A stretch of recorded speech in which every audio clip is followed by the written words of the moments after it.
అన్న నమస్తే అన్న, ఏ ఊరన్నా? నమస్తే. మాది కామారెడ్డి జిల్లా బాన్సోడ నియోజకవర్గం అన్మాజిపేట గ్రామము. ఎలా ఉందన్న పరిస్థితి? కాంగ్రెస్ గవర్నమెంట్ సంవత్సరం పరిపాలన చూసావు కదా, ఎలా ఉంది? రైతుల పరిస్థితి ఎలా ఉంది అసలు మీ ఊళ్ళో? ఇవాళ పరిస్థితి ఎట్లా ఉందంటే, మేము గత టీడీపీ గవర్నమెంట్ చూసినాము, రాజశేఖర రెడ్డి గవర్నమెంట్ చూసినాము, మా బాపు కేసీఆర్ గవర్నమెంట్ చూసినాము. అంతకంటే ఘోరంగా, అతి ఘోరంగా ఉన్నది కాంగ్రెస్ ప్రభుత్వం. ఇవాళ ఏమిచ్చింది రైతులకు? రైతులకు ఏం హామీలు ఇచ్చినావు? 2 లక్షల రుణమాఫీ ఇచ్చినావు. 2 లక్షల రుణమాఫీ కరెక్ట్ చేసిర్రా మీరు? రైతు బంధు 15,000 ఇస్తున్నావు కదా, రైతు భరోసా. ఇవాళ ఏమైంది నీ పరిస్థితి? 15,000 రూపాయలు ఇస్తున్నావు కదా, ఈరోజు పరిస్థితి ఏంది?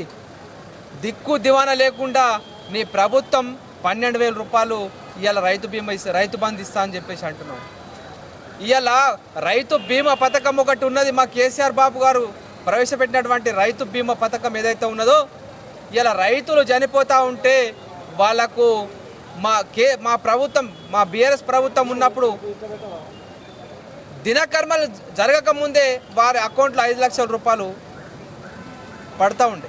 ఈరోజు నెలలు గడుస్తూ ఉన్నాయి. ఈరోజు వాళ్ళ రైతు బీమా పడడానికి నెలలు గడుస్తూ ఉన్నాయి.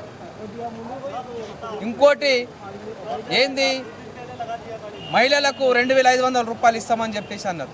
ఎక్కడిచ్చారు 2,500 రూపాయలు? డిసెంబర్ 9 నాడు తీసుకోపోని రైతులకు మేము 2 లక్షల రూపాయలు ఇస్తాం, మీరు ఈరోజు తీసుకున్న ఈరోజు తీసుకోరు అని చెప్పేసి మాట్లాడినావు కదా రేవంత్ రెడ్డి. మరి 2 లక్షల రూపాయలు మా కామారెడ్డి జిల్లాలో దాదాపు 2,000 మందికి ఇంకా 2 లక్షల రుణమాఫీ జరగలేదు.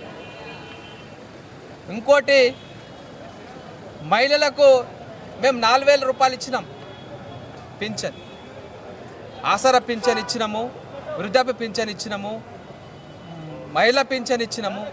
నువ్వేమన్నావు? 5,000 రూపాయలు అని చెప్పేసి అన్నావు. నీ దొంగ హామీలు ఈరోజు ఏమైంది? ఇస్తున్నావా? నువ్వు పింఛన్ ఇస్తా ఉన్నావా? ఇవాళ బీడీ కార్మికుల పింఛన్ ఇస్తా ఉన్నావా? ఓట్లు వేయించుకున్నావు కదా, మరి ఇవ్వాలా కదా వాళ్ళకు. చాలా హామీలు, మేజర్ హామీలు 100 రోజుల్లోనే పూర్తి చేస్తా అన్నారు కదా, అసలు హామీల గురించి ఏమైంది పరిస్థితి? హామీలు ఏమున్నాయి?